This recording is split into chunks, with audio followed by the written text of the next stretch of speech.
I return to an empty field and find a full fairground running without people. Each ride and prize pulls me deeper until the mirrors close in and the fair speaks back in my voice.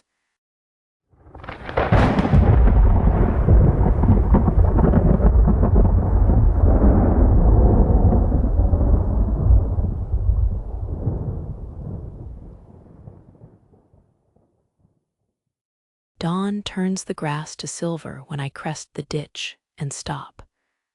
The field has been empty for years. This morning, a Ferris wheel stands in the middle like it grew overnight. Gondolas hang still for a breath, then the whole thing shivers and starts a slow turn. The axles complain, deep and dry. Grease runs down the hub in black lines that shine like oil on water. I smell cut hay that isn't there and cold metal. The wheel moves like it remembers how to move. Each click shakes the spokes. The light is pale, but a few bulbs glow with a weak orange that has no source. I hear laughter. It's far away at first, like someone left a television on in another room. Hello. My voice comes out thin. Nothing answers but the creak of the wheel and the laughter that drifts in and out. It has that hollow quality, the way old recordings do. There is air around the voices, no bodies. I step off the gravel and into flattened grass. My shoes sink into damp soil. No tire tracks, no trailer ruts. The wheel keeps turning as if a hand I can't see rests on a crank. I walk closer. The metal skeleton looms over me. Drops of black fall and spot my sleeve. The laughter grows, swells, then bottoms out and starts again. I try to time my breath to it and fail. I wipe the grease off my jacket, my fingers tremble. I tell myself to take one lap, look, then leave. The loop stays a beat out of sync with the light. By late morning, the sun has climbed, and everything shows more detail than I want. I leave the wheel and follow the sound down the midway. A ticket booth waits under peeling stripes, glass smeared as if someone wiped a dirty hand across it, again and again. As I approach, the printer inside coughs. A paper ticket slides out, today's date stamped in a neat red. It flutters down and lands against my shoe. Is anyone working? I ask the little window. The speaker grill is dark. The only reply is air moving through holes. I pick up the stub. It smells like old cotton candy, sugar gone to vinegar, and something soft and sweet that feels wrong. I pocket it and step into the prize alley. There are shelves and hooks and more shelves. Prizes slump in rows. I expect cheap bears and inflatable hammers.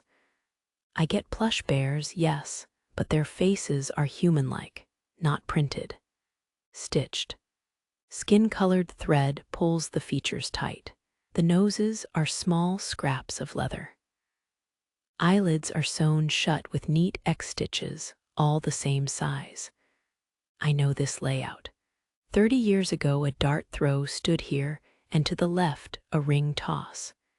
It is all in the right spots, just wrong. Who did this? I whisper, louder than I think. The laughter rides the breeze, closer now. I step near a bear and look for a seam where a plastic face might be tucked in. The fur is matted at the cheeks. I see pores under the stitches. The booth behind me coughs again. The laughter swells and loops, and one stitched eyelid twitches. Noon presses bright white over the striped game alley.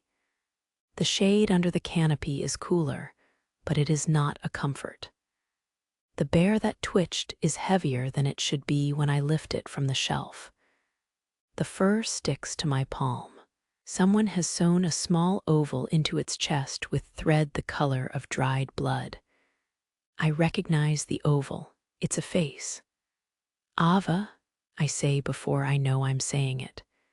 The oval is not a full face, but it is enough, the freckle by the lip, the tilt of a cheekbone. I grew up with this person. She went missing when we were 19. We chalked it up to someone else's town, someone else's road. I put the bear down carefully. The air shifts. One of its arms lifts, slow and jerky, and points. The paw's stitch line shows white underneath like a mouth. It points toward the house of mirrors at the end of the alley. The entrance yawns open, stripes peeling off the archway like old sunburn. Don't, I tell myself. I go anyway. I follow the pointing paw. Other prizes wear name tags. Some are just initials. Some are stuccoed right to skin. A row of horseshoes hangs with chalkboard slates below. Chalk lists names and years like old ledger entries. On a high shelf where glossy plastic ducks should be, small bundles wrapped in burlap with button eyes sit in a row. Each has a tag. I pick one up and know the name before I read it. The name sits there bleeding into the paper like fresh ink. Afternoon heat gathers under a flapping awning by the goldfish stall. I move there to steady myself. The glass bowls are wrong shapes, sagging as if they softened in a fire and froze mid-melt. One bowl burps a bubble. Water sloshes across the counter and spills to the ground. A single orange fish lies in the puddle, gills pumping air. Hey, I reach without thinking and scoop it. The water on my palms is sticky, not slick. It smells like pennies, sugar, and rain. The fish twitches, wide-mouthed, breathes nothing, and still twitches. Come on, I say. Breathe. It doesn't. A speaker above the stall clicks on. A woman's voice speaks in a steady, too clean tone. Welcome, welcome. September 3rd. 10 years ago today. Happy birthday, Peter. Smile for the camera. It flips pages in a book I can't see. It names dates and small birthdays, a list that slides into missing posters. June 12th. Ava, the voice says more faces, and some turn my stomach because I saw them sewn to bears. Stop, I say loud. The awning snaps and flaps. The voice continues, the same tight cheer. It is a recording. It has no lungs. It recites like a prayer someone wrote as a joke. March 21st, the voice says, then it pauses and the silence is colder than the wind. 1987. It doesn't say my name. It doesn't need to. That's my year. I set the fish back in its puddle. Its tail flicks once and then goes still. A bubble rises and pops like a faint laugh. By sunset, the light goes dirty orange, and the edges of everything sharpen. I leave the stall and cross to the operator's booth, the one that runs the lights, the rides, the music. The window looks fogged until I touch it. My fingertip comes away dry. The glass ripples under my touch. I lean on the counter. A loudspeaker somewhere above my head crackles to life. Again, it says in my childhood voice. I used to say that on the swings. I hear my breath in the word. My mouth goes dry. Who's there? How do you know that? I call. The speaker crackles and falls silent, then repeats the same two words. Again. The second time is flatter, less like me, like something imitating muscle. I back away. The window of the booth shivers and hardens. Reflections jump over its surface. The sky, the rusted light strings, my own face. The exit sign over the service lane starts to buzz. The word exit flickers. The green plastic casing flexes, folds. Letters bend into a frame, straight lines softening as if they were hot. I move toward it without wanting to. I feel like I am being set in place. The frame stretches and thins until it is just a flat, gleaming panel, not a sign at all. In it, I see myself, a fraction off from my own movements. The panel goes dark and then bright again like a screen catching up. No, I say. The last of the daylight goes, and the new exit does not shine green. It lies on the wall as a silent mirror. Twilight spreads like a bruise, and bare bulbs blink on around the carousel. I can't face the new exit, so I drift to the horses and circle wide. Music wants to start, tries a note, dies. I keep moving so the mirror-paneled center does not catch me. One horse turns its head. The movement is small and then not small at all. Glass eyes slide to track me. Its painted nostrils flex. I stop. I don't believe what I'm seeing. I raise a hand and touch the horse's neck. The wood is warm and slightly sticky. It feels as if varnish never cured, as if skin sweats under paint. Stay still, I whisper. A voice answers anyway. Look behind the mirrors. It sounds like a child through a fan. I spin. No one is there. The carousel stands quiet, except for a breathy sound that might be wind and might be something else. In the mirrored center panel, I see myself. My reflection moves a beat ahead of me. It smiles. I am not smiling. I raise my hand slow. The woman in the glass has already raised hers. She waves. I do not. I stumble back, my shoe catching on the metal grate. The carousel tries the music again, a little tune from a child's toy. It quits. A bulb flickers dead, then alive, then dead. My not quite me keeps waving after I stop. Night falls like a switch. Standing outside doesn't make me safer, so I step into the house of mirrors. The corridor is tight, panels at slight angles so they double and triple me. Each reflection is a little late, a little early. My footsteps split into many. Keep moving, I tell myself. Keep breathing. Go back inside, a voice says from nowhere and everywhere. It sounds like a warning and a dare, and I don't know which inside it means. My heart knocks. I put my palm on a mirror to steady myself. The surface gives like fat under skin. A reflection presses its palm back against mine from the other side. Our hands meet through a thin layer. My sleeve pulls as if the glass pinched it. Let go, I tell myself. I try. The glass ripples around my wrist and holds. When I yank free, cold runs up my forearm like wet breath. I look down. A damp handprint blooms on my sleeve. It smells like the fair metal, sugar rot, oiled wood, water beads and rolls. Not mine, I think. The reflection that grabbed me lags and catches up and then doesn't. Its mouth opens a little wider than mine. It whispers something I don't quite hear. The shape of the words is wrong in a way that lives in the tongue. Say it, I whisper back, though I don't want to hear it. Deep evening settles like damp wool. I go back to the prize alley because the mirrors make me dizzy. The bulbs over the stalls blink in a pattern that makes a child's tune. I don't know the song, but my bones seem to. It is the kind you hum without meaning to. Stuffed bears in a dozen sizes line the shelves. One the size of a toddler puffs its chest. It breathes out a thin stream of warm, smoky air. The smell hits me in the face. It is a scent from someone's coat. I know it. A missing man's name tag hangs from this bear's neck. I stood with his sister outside a church once, holding plates of food no one ate. Don't follow the sound, a different voice says, soft and flat. It sounds closer to my ear than the wind should. I'm not, I say, but I am.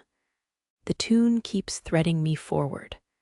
The bear's stitched mouths flex with the rhythm. The leather noses shine. The seams in each eyelid move like the stitches itch. Stop, I say to nothing. I said stop. The bulbs hiccup and then chase each other faster down the line. One bear leans or the shelf warps. The bear's mouth pulls wider. The stitches part like old shoelaces and draw tight again. The shape inside the mouth is not a tongue. It tries a word.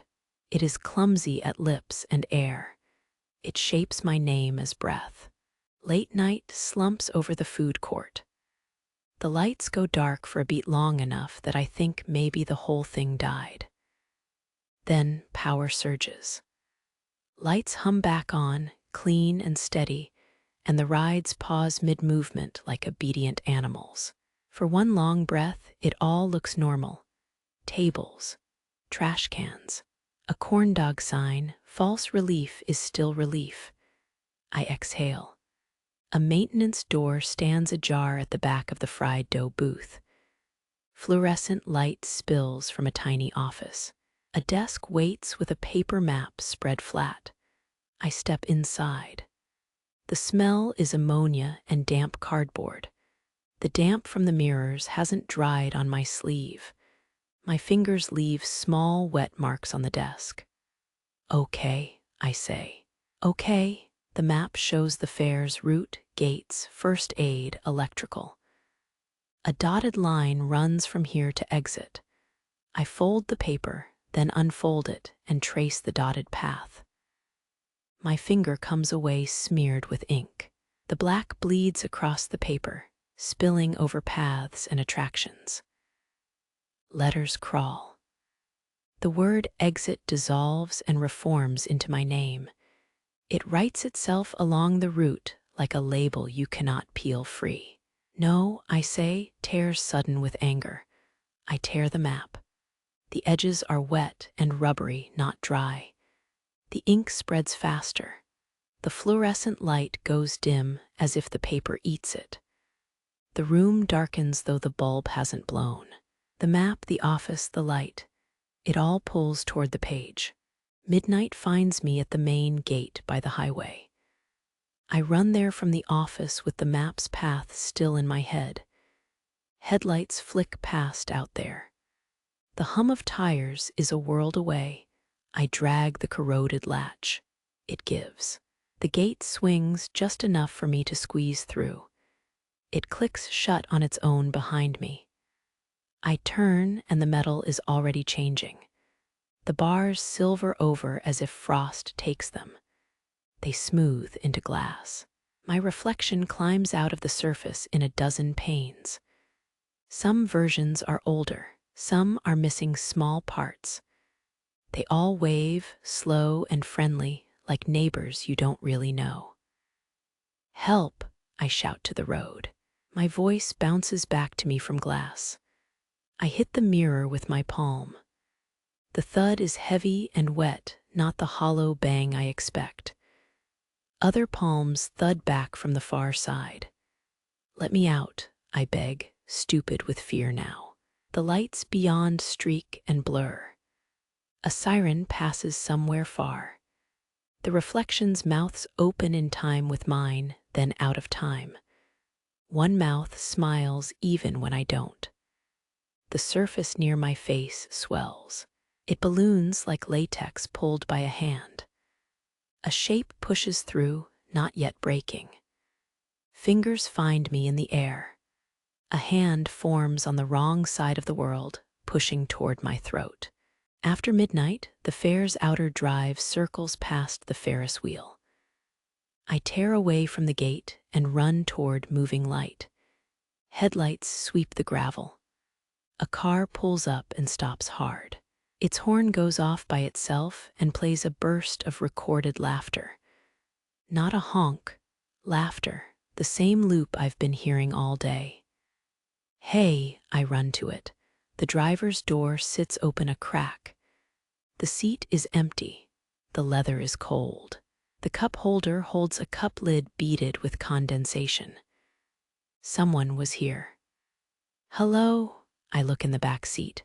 No one answers. Wet footprints track away from the car, dark ovals stamping the dust.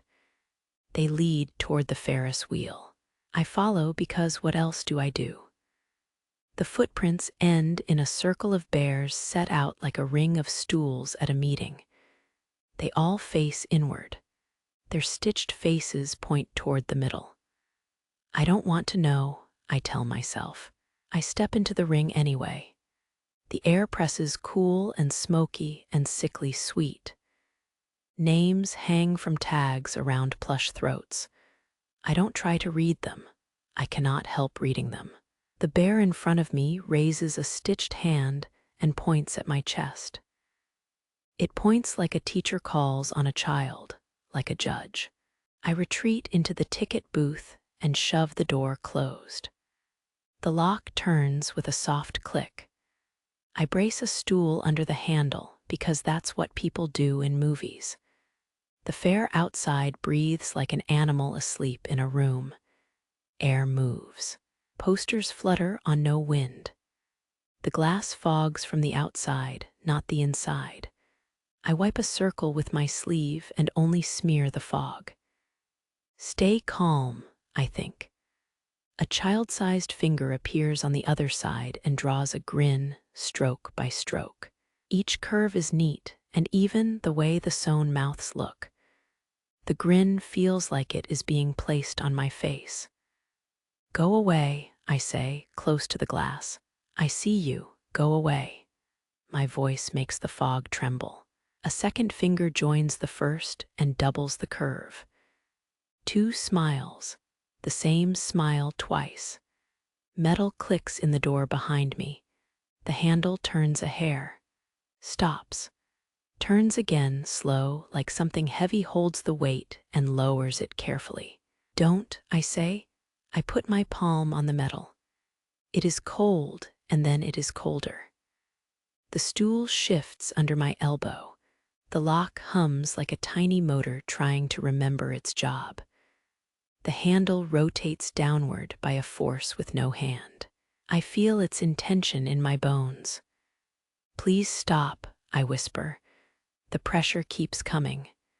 The booth holds, but only because something wants it to hold for now. Dawn leaks pale and thin across the road. I give up on doors and mirrors and run toward movement. I jump into the lane and wave both arms. A truck's brakes scream. It stops a few feet from me, grill hot with recent miles. The driver rolls the window down. Sun finds his face and I see the rot. It is not gore. It is softness where it should be firm, a slackness around the eyes, the skin too thin, like a reflection held in water too long. I know this face. I knew him when he had a laugh like a bark. Keys, I say. Please, keys. He smiles too wide and the skin at the corners crackles like paper. He reaches over, not to the ignition, but to the dash. He picks up a rusted ticket that must have sat there for years and flicks it out the window. It hits my chest and sticks, damp against my shirt. What is wrong with you? I demand. The question is a thread I should not pull. He looks past me to the fair. His lips move, but the sound that comes out is a faint recording of someone else saying hello. I peel the ticket off.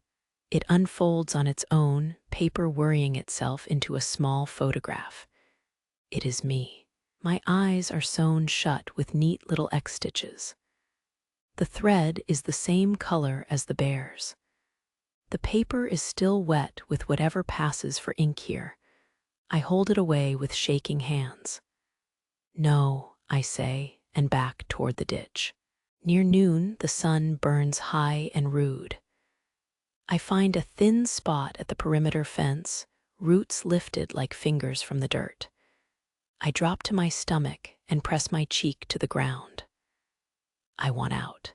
I dig my hands into the earth to pull myself under. The soil hardens like it bakes between my fingers. It grips me back, not with roots, but with compacted grit that has an opinion. Please, I say to dirt, to fence, to whatever listens. Something gloved closes over my wrist from below. The pressure is sure and dry. It jerks me backward into grass and sunlight.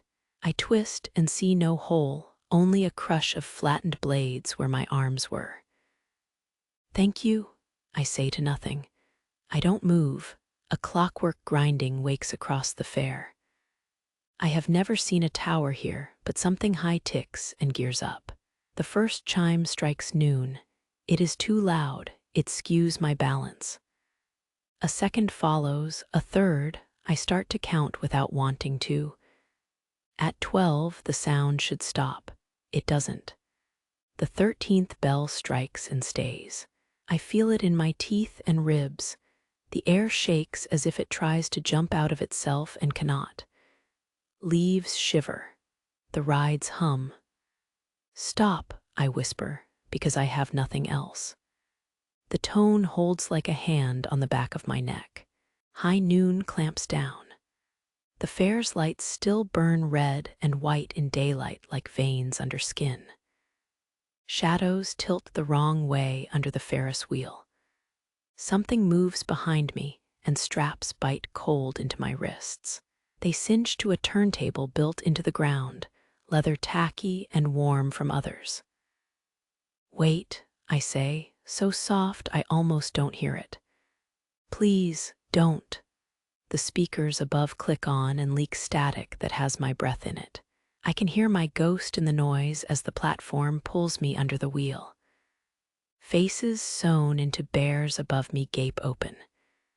Stitches pull until they snap and then hold, trembling. The mouths don't have voices. They layer every recording here over every other recording until the sound turns into a pressure that hurts. "Stop it," I say, raw. The carousel track under me engages with a clunk. The platform moves, slow at first, then clock true. Bulbs strobe and the light comes in knives. A line of prizes around me begins to sew tags onto their own chests with fat needles, name by name, tidy and patient. I see my child phrase on a tag like a joke. Again. A card drops from a bear's paw and lands on my shoulder. The ink is so new it webs between letters. It is my name. The tag flutters and sticks to the strap at my throat. "Welcome to the fair," the loudspeaker says. It is my voice. The tone is exactly how I learned to say hello on an answering machine. It plays again, slightly flatter, learning me in real time. I pull until skin burns, but the leather holds, and the ride speeds up a fraction. The mirror panels around the platform brighten. My reflections fill them, arranged by age. On my left, the girl I was at 6 with hair wild from static. On my right, the version I don't want to meet, skin tipping toward rot and teeth a little too long. The glass buckles. A hand pushes through and grabs my tag, smoothing my name flat the way a mother fixes a collar. "Don't touch me," I say. The hand hums in the air. The circle holds steady, sound pressing in like weather. The loudspeaker breathes in and says it again, a tone under it all throat. The fair speaks with my voice. It was always me.